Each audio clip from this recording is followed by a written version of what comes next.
is me, it's the one and only Paul Fuzz, welcoming you to Starfleet Universe on call. And tonight, well, thought Doug was going to show up, but it looks like it's just going to be moi.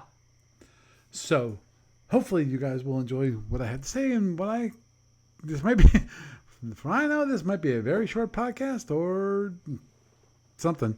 Don't know. We'll find out, shan't we? Now, since Doug's not here, my backup plan, which I should have planned for, is I'm it's going to be flying by the seat of my pants. Okay, but I figured one thing I should do is one thing that I did work on, and just so that you guys can see it. And let me see if I can get this.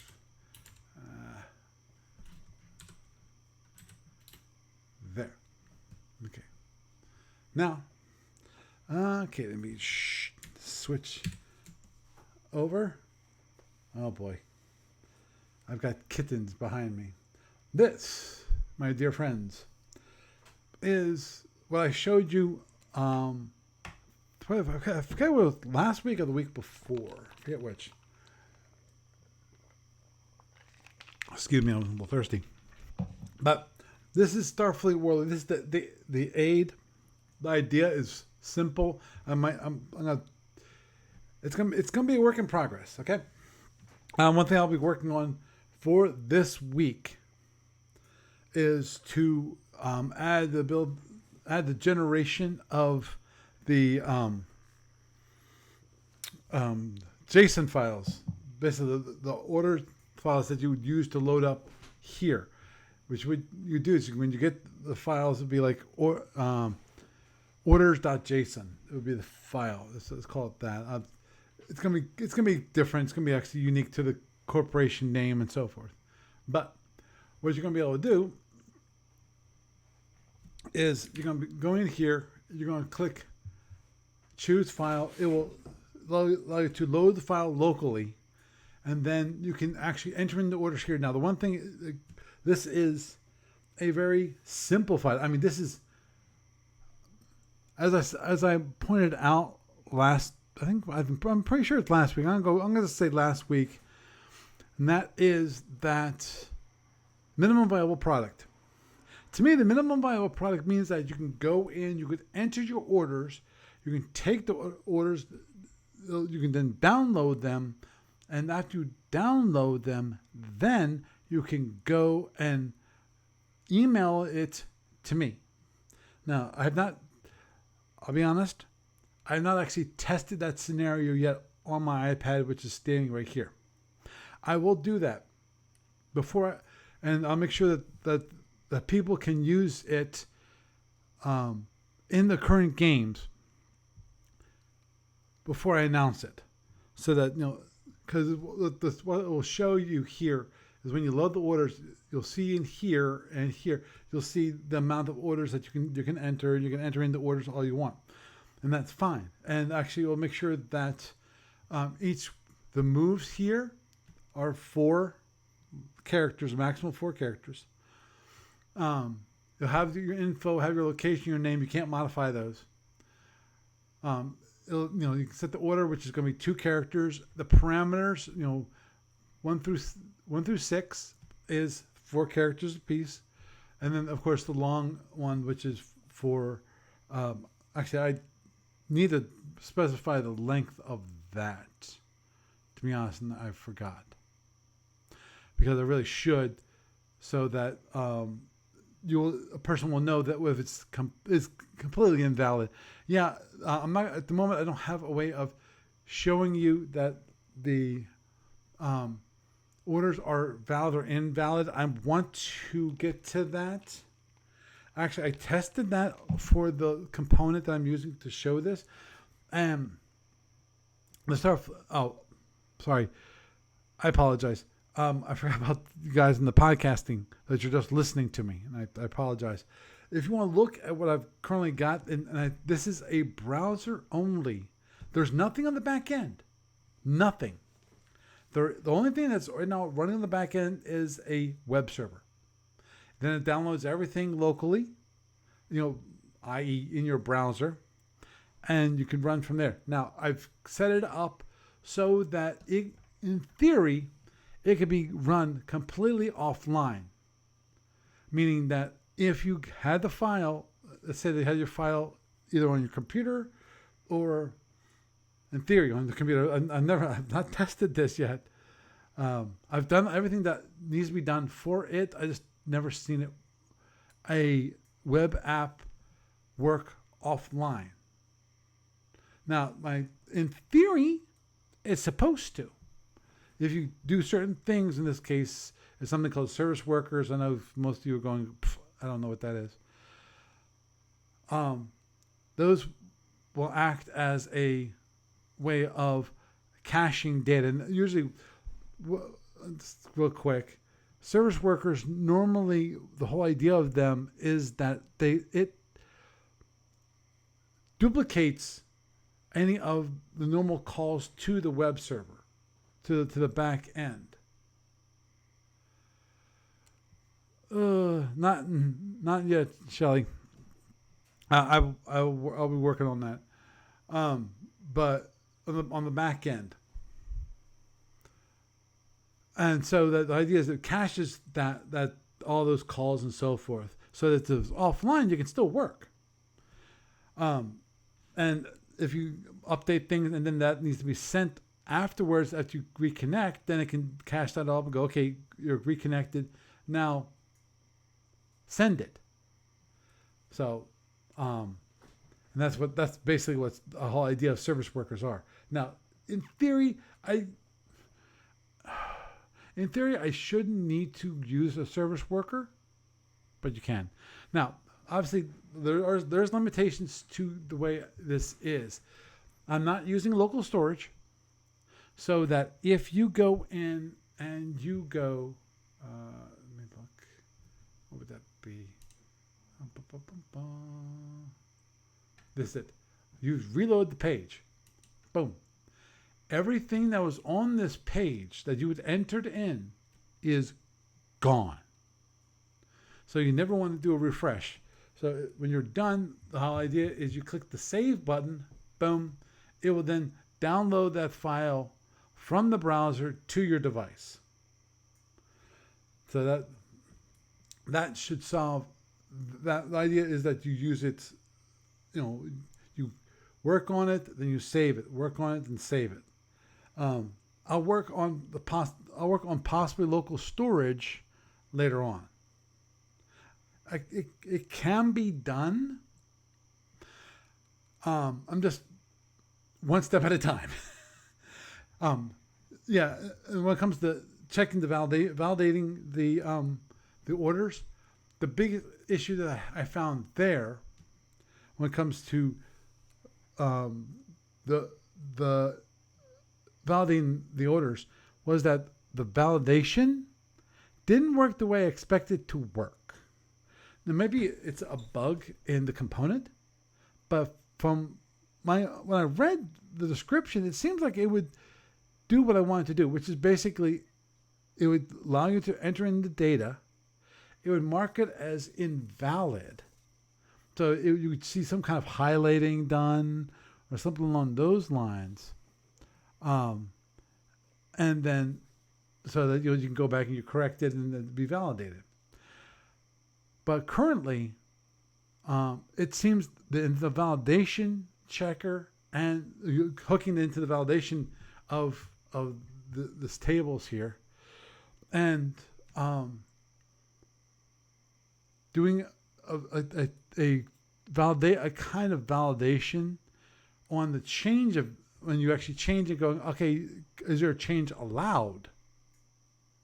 Currently it's the same thing, which in my mind it should not be, especially given the description. The description said that it would validate it and then it would show it as a highlight. It would show, I think, maybe gray it out or something along those lines. And that's what I was looking to do, which to me that'd be perfect, because certain things wouldn't be available, but I'm not limiting you when it comes to, like currently, if you use the DOS-based SFW Aide or the GUI-based one, the one based on Java, if you do either one of those two, it will actually won't allow you to modify the none entries. Yeah, because those are the ones that you should never. Those are invalid. If you actually enter in movement orders in those sections, that's invalid. Now, it's only invalid if you don't do something else, which is if you want to put in a prospecting or scan orders, those have to be in the first column. And if the first column is none, you have to, the program has to overwrite that. And in the case of this, I don't limit you, and therefore you can actually enter in the orders. Now, obviously, there's one thing that I need to figure out, and I really do. I'm not sure if I have to re-implement this whole thing, which is what I wanted to do. Is okay, I got first minimum viable product. I will get it. So I like that. The validation. If I can get the validation working the way I want it to work, I will do that. If I can't, I can't. But what I really would like this to do is actually be able to hit special keys, which you can do in JavaScript.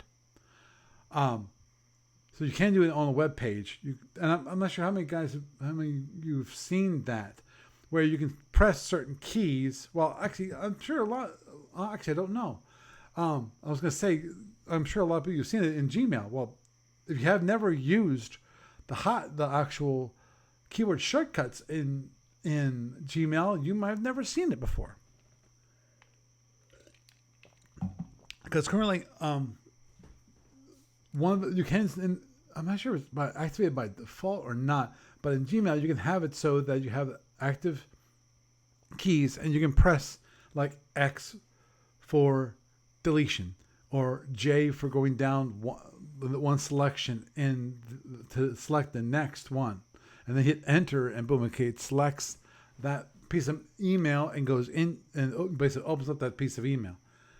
I don't remember if it has the escape key thing.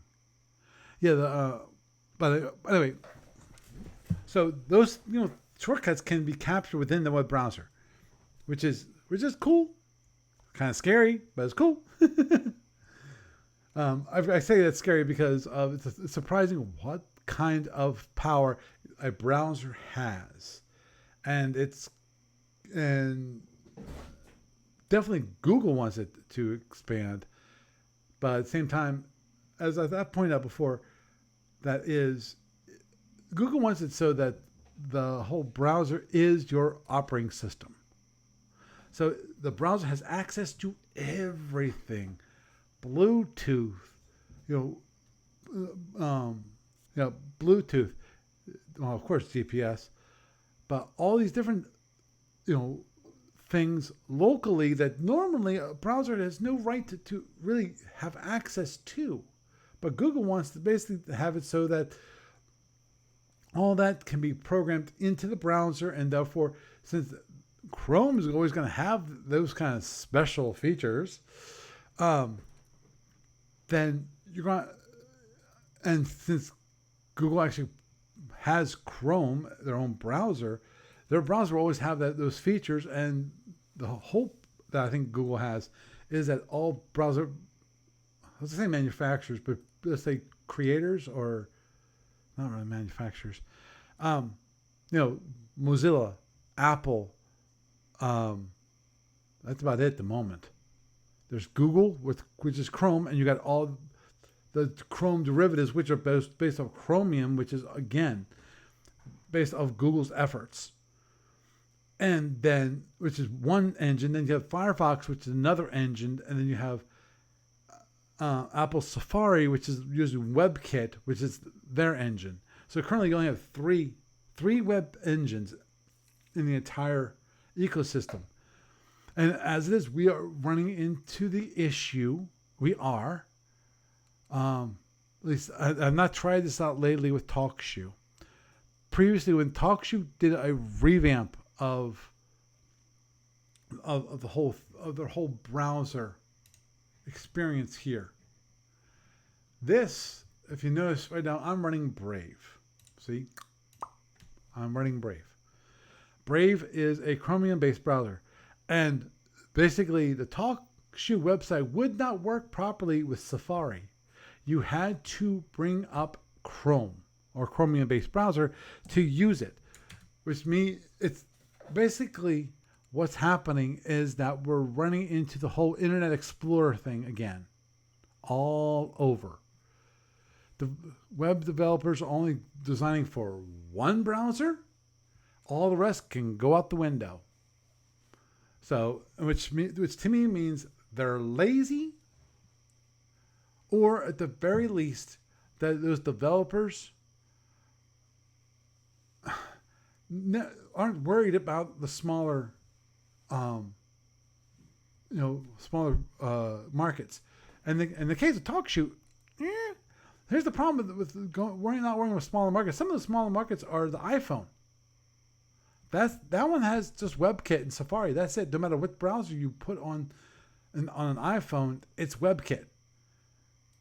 So if it doesn't work in that browser, okay, people are not going to be browsing to those websites on their mobile devices. At least if you're selling a product, the mobile devices that have the people who are most willing to buy your product. So that's crazy. Now, this is available for anyone to look at if you want to look at, have fun. This is SFU Aide.com. That's Aide, AIDE.com. If I recall correctly, that is the British spelling of aid. And that's the one I use. Versus aid, like in first aid. First aid, there's no E on the end. At least for English. I mean, American English. That's one of those crazy things in the universe, which is that we have the same language, but totally different words. Totally different vocabulary. Well, not totally different, but you know what I mean. So, if you want to, you can take a look. See it. Obviously, and anyone who does not have the proper order file, not again, has to be that JSON base, because I was debating and I decided against it, which is to take the current aid files, have it so you can choose file, you can load that, and then you can save it again. But in that case, those files mean nothing. Because here's the thing. Whether it's the aid files, which are database formatted, or it is the report file, both of those, when you click save, it's going to produce a different output file than you actually loaded it up with. So I figured that probably the best approach here is to actually have it so that you load it up with the proper file and you save it. Then you load it up again, that same file that you saved, then you can then show it again, and then you can load that up again.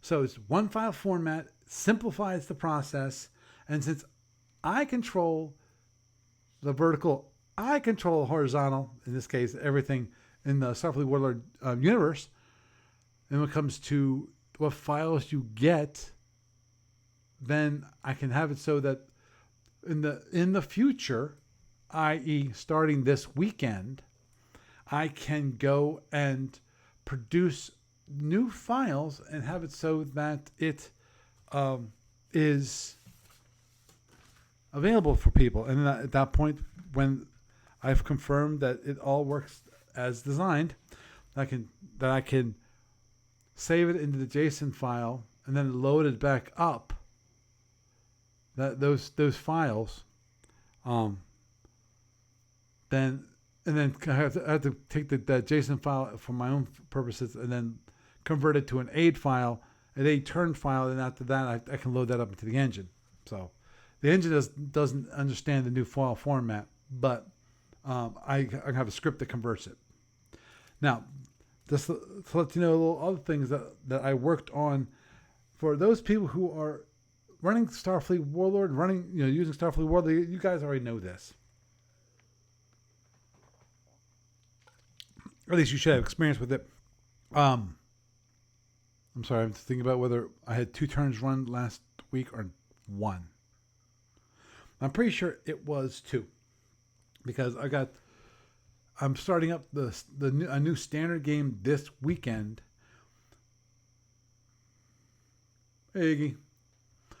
I ran 2 games this weekend, and I'm starting up a new standard game Okay, let's try it again. 2 games last weekend. This weekend, I'm going to be running again 2 turns. One of those is going to be a new one for a standard game, and then of course we've got the Die Hard 53, which is going every single week at the moment. But so anyone who's playing a game currently has already seen this, which is I did implement a couple of things I mentioned last week, which is including the year of the turn and the subject of the email, so that now people actually know what year it is that this report is for. So we should be good.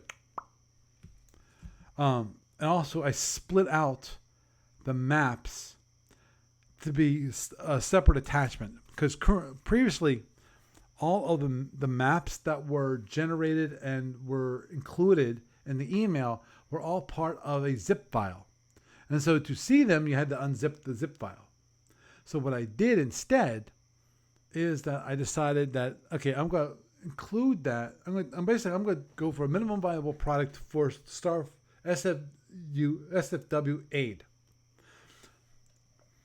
And that is, have it so that you can use your email program, if you do a little bit of organization here, the email program to maintain your game. You can maintain all the information about the game in your email program, which the great thing about that, and then I'm assuming that you have something like Gmail, or you have something along the lines of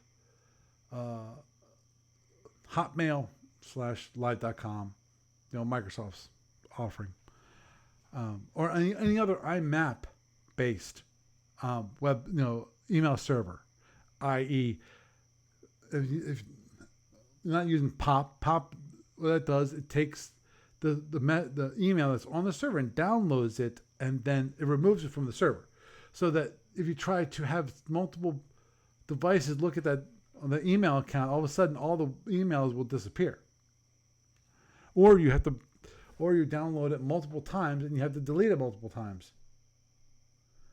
or you have to delete it multiple times from locally and on the server. So it's kind of pointless overall to do.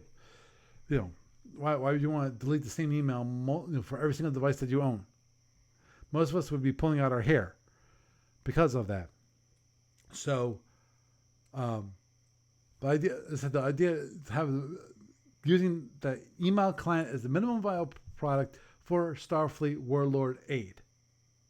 That's where you can manage your games through email. Just create a folder for each game, and then you can, when you get your turns, you can save that turn into that folder, move your email from your inbox into that folder, and then from that folder, open it up. You can then you'll be able to save the order file, and then you go click, choose file. This will pop up and go, okay, choose your file, and then you click upload, and it will put it into the browser. Just to let you know, it does not actually upload it to the actual server. It does not. it just loads it into this browser window, this browser session itself. So I do not get your turns. Now, at some point, I might change things around a bit. Possibly I might in the future go, instead of save, I might have a button which is called submit. And so that when you click submit, it actually sends it off to me. Whether it's in an email or it is saved on the server or something along those lines. When it comes to that kind of thing, I want to be very, very careful because of currently this website has no login. So anyone, malicious or not, they can go choose file. They can load up any file they want. Whether it's valid or not, it doesn't matter. But if I add like a submit button, it's going to have an action which communicates with the server. Now all of a sudden, now I'm creating spam. Maybe not to everybody else, but maybe to myself. Possibly not spam to myself. In theory, I could have it so that it saves it on the server. But still, then I have to worry about, what's it called? Traversal, directory traversal attacks. In other words, it's part of the file name that gets uploaded is possibly a directory, and I'd have to protect against that, so that when it's saved, that it would then make sure it doesn't overwrite a file like the password file on a Linux box. And that if you don't do that, that's the kind of things that can happen. And that's one thing I'm always have to be on guard for any time when someone sends me data, on the server side, I have to validate it. The web browser cannot be trusted for validation. That's just the honest truth, because of hackers can get in, send invalid data, bypass the browser and send invalid data directly to the server. And then if you don't validate it, then you're screwed. So that's something I might look forward in the future. At the moment, I'm going with, as I said, the minimum viable product, which is I'm hoping I can get it so that this work, which is on an iPad or an iPhone. I'm looking at the tablets mainly just because of when it comes to phones overall are too small, and I have to check about this because the big issue here, of course, is that that's pretty small, and this does not resize. So to see this on a phone, like my little phone here. There's a little iPhone. It's an iPhone 12 mini. And just for giggles, let's see if I can do this. Give me a sec. For those who are watching me.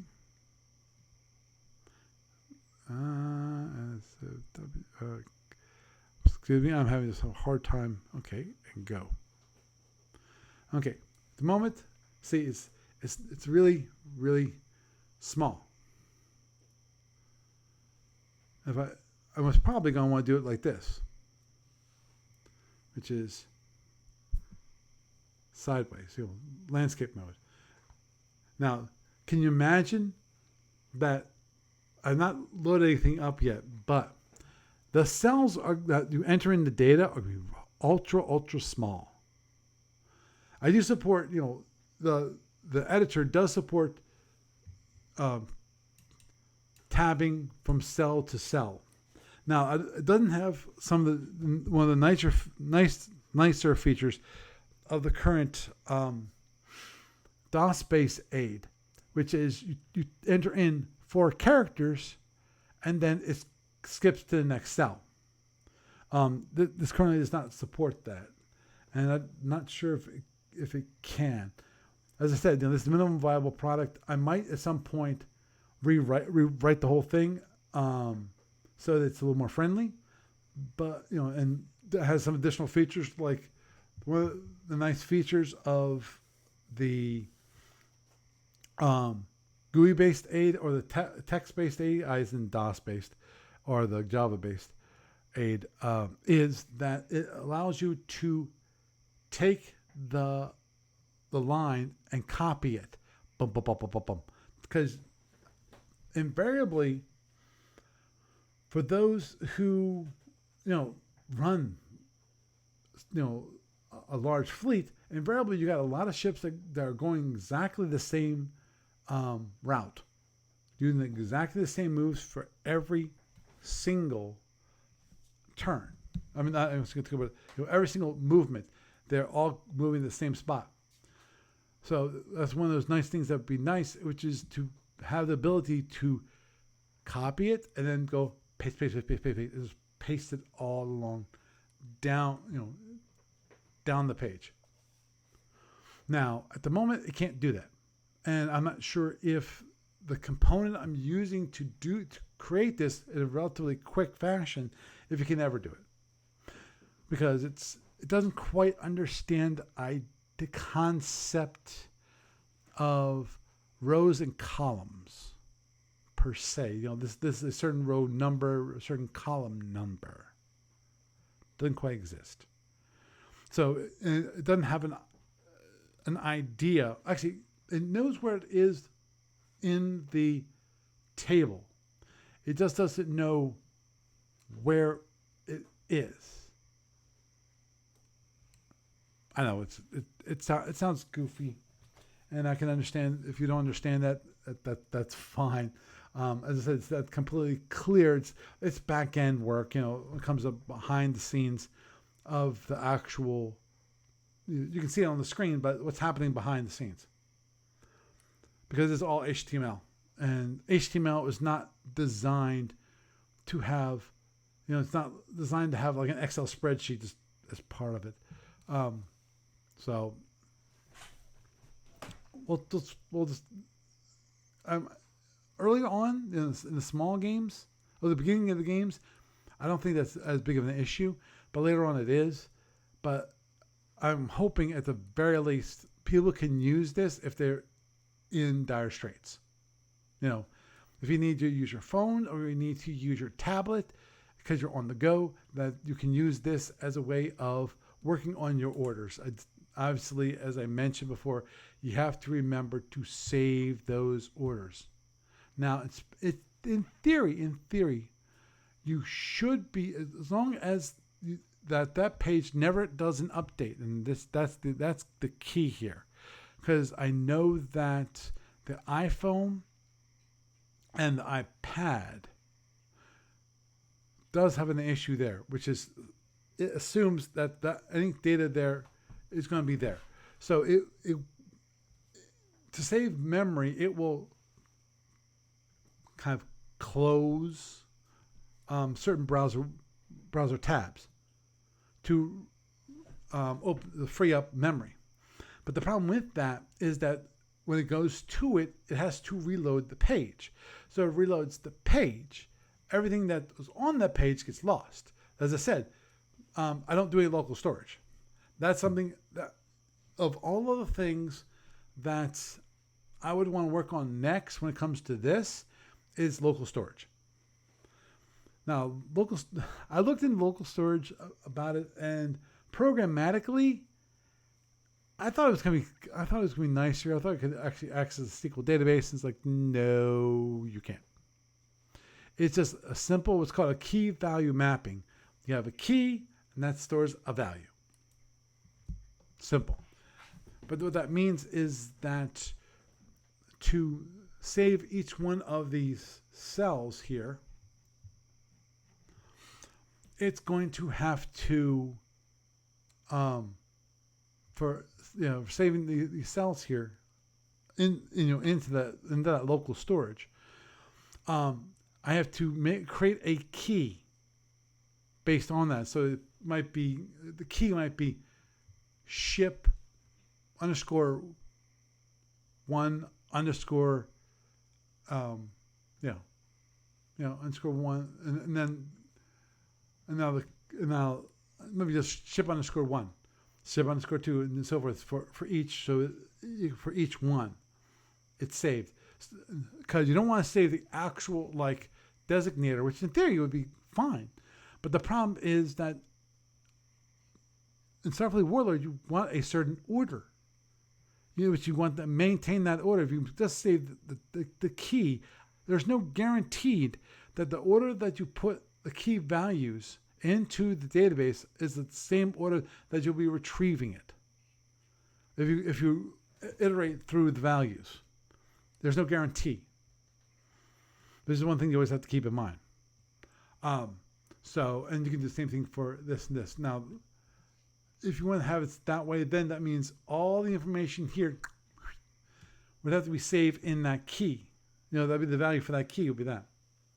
Or if you want to save individual, if you just want to update individual ones, then you have to have a key for each one of those. And so then you have the whole issue of generating keys both for saving and getting. So excuse me, I've got you little putz. Goodbye.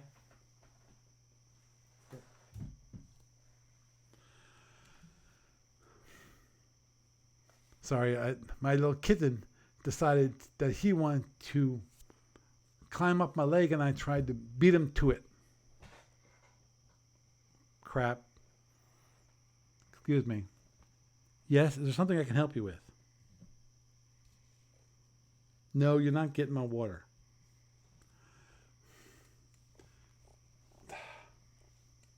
What are you doing? No. Excuse me.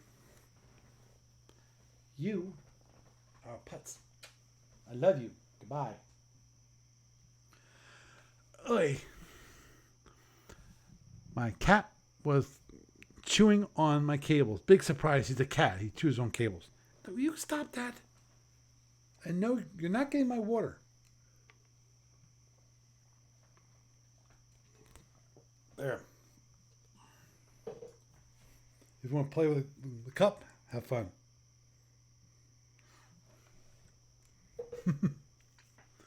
There. Now I've given him his cup. A cup, so he can now play around with it, drink, try to lick any of the last vestiges of water that's in it, and can leave me alone. More importantly, so I can finish this podcast. So, it's now available for people to use, and as I said, I will make it available for everyone's use. If anybody wants to use it, feel free.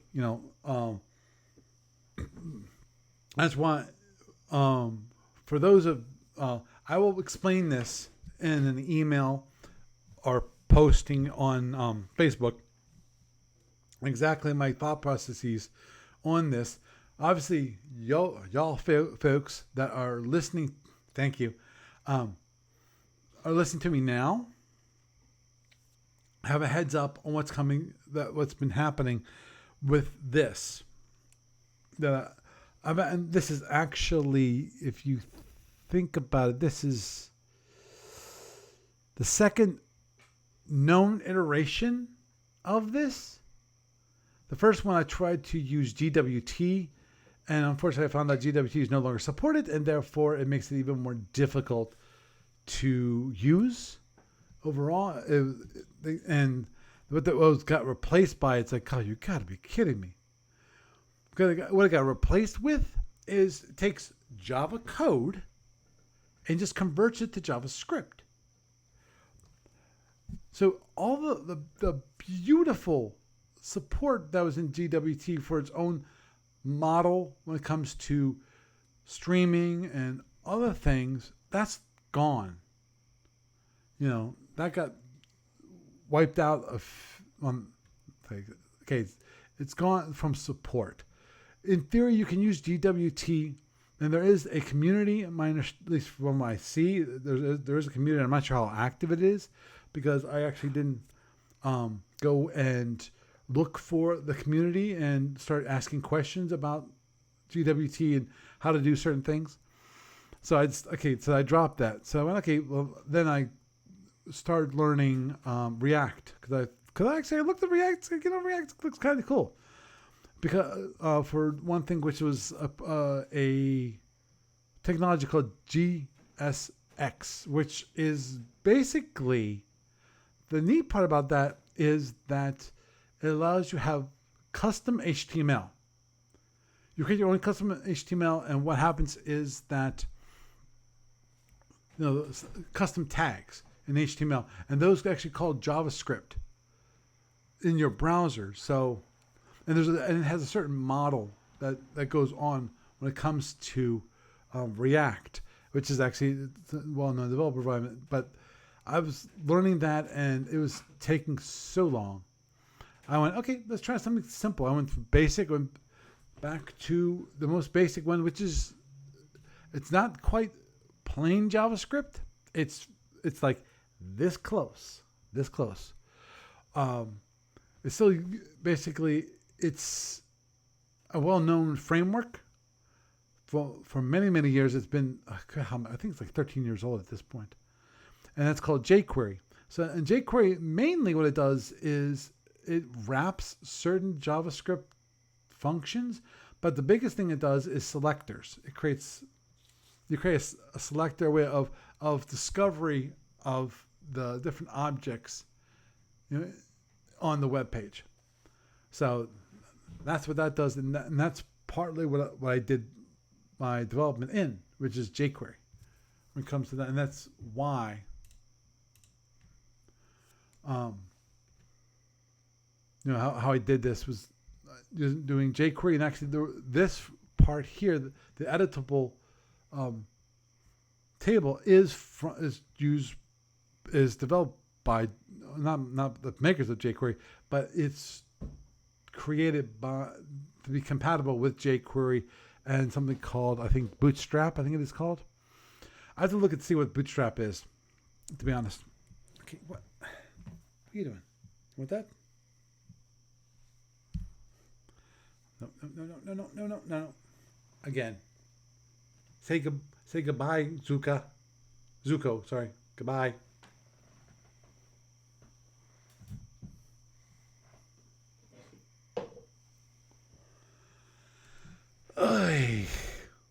Frustrating, to say the very least.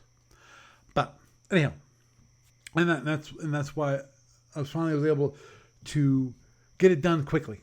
It was, I had a weekend, and I did most of the work in like a weekend. The tough part, there were certain things which, in my mind, were the most difficult part, which was the most challenging. Fortunately, I had my friendly neighborhood internet search, in this case, DuckDuckGo. I was able to find what I needed to find, which is two things. Which is one, the ability to, when you choose a file, it will then allow it to load it up in the browser itself. It's kind of neat. I figured that there had to be an ability there, especially given of, well, in theory, you didn't have to. What are you doing?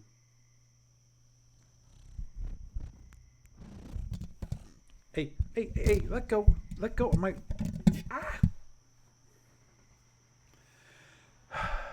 Grab my microphone. Hopefully, don't hear that much in the podcast, and I apologize if you did.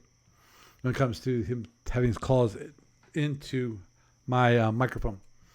That was number one. Number two, this one was the more difficult one, which is the save. Having so it can actually, you can generate a contents of a file, whether it is binary or text-based file, and have it so that when you click save, it will actually download it from within the actual browser window, which in my mind is quite cool. And that, because I want to be able to do this. Bye-bye. I wanted to do this completely in the browser. I didn't want to have to worry about any back end whatsoever.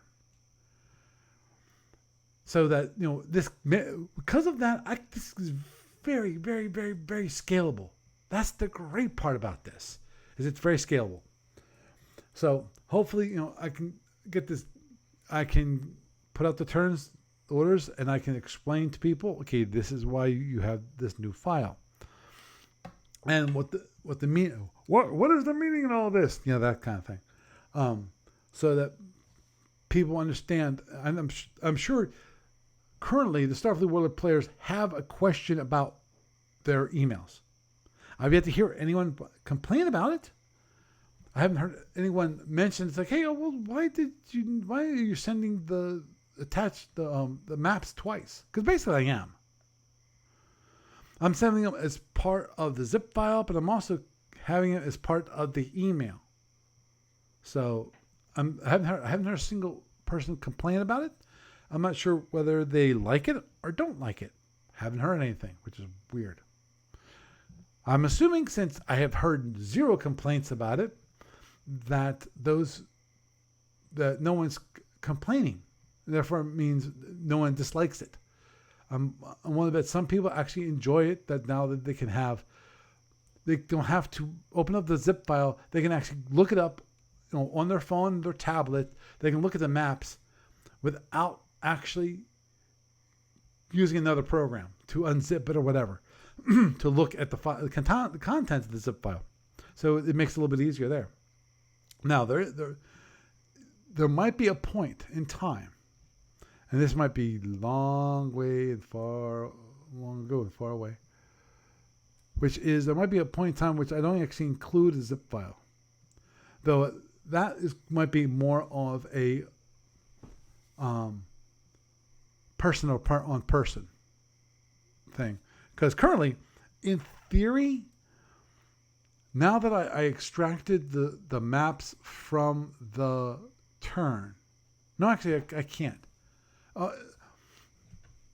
was going to say, I could actually have it so no longer can include the zip file, but I have to include the zip file because the zip file contains all the reports. Because I split up the main report, which is if you don't, in theory, you don't need the PDF files. You could actually just take the email and do that. Now, the one thing I probably want to do with the email is to make the email more beautiful. Because currently it's a plain text email. For me, that's great because low bandwidth and so forth. I know it doesn't really, the amount of bandwidth that it would actually do is probably wouldn't be that much worse. It might take the same report and explode it to be around twice the size. I'm not sure people really care because the reports are really, really small. But if I can, in theory, if I make it as an HTML, based email, that might be something that somebody might want instead. And if I do that, then I wouldn't have to include the PDFs, and they can just use the HTML page that's included in their email. In which case, I just have to include the HTML page and then include the couple attachments, which would be any maps that are generated, and of course the turn file, and that'd be it. So it might simplify things down when it comes to that. But what I'm going to do is this weekend send out, have it so the turns include the file to load it up here. Make sure that it all works. Meaning goes from the file that I sent them to to have it so that the file I sent them to load, place, put in the orders, and then take those orders and have it so on the back end, have it so that I actually can take the JSON file, and then from the JSON file create the order, the Starfleet Warlord engine order file, load that up, and have that all work. I'm not sure if I'm about wait for the last step, but I might just make sure that you can load it up here. It creates the proper file, and I can generate a Starfleet Warlord engine file, turn file. So, anyhow, I think I'm going to wrap it up this evening with that. Obviously, if you're not interested in Starfleet Warlord, Starfleet Warlord Aide, this was probably the most boring podcast that you'd ever can actually listen to. But here's the one thing to keep in mind, and I've mentioned this before, and that is that the future is the web as the UI, the web browser as the UI. And I've done some preliminary work when it comes to SFW Online. Now, the question when it comes to that is less to do with SFW Online itself, because the minimum viable product for that is not SFW Online itself, but a rudimentary game, which is you can play Starfleet battles and have it online. Now, in theory, we could fall back and go play by email, that kind of thing, asynchronous play, and have the same kind of idea where you create an orders of what you're going to do when they come for you. So that's the future, and that's what you might, for SFW Online and FedCom, what you might see in the future when it comes to web-based products from Franz Games. So with that, I am Paul Franz, and I bid you a good night.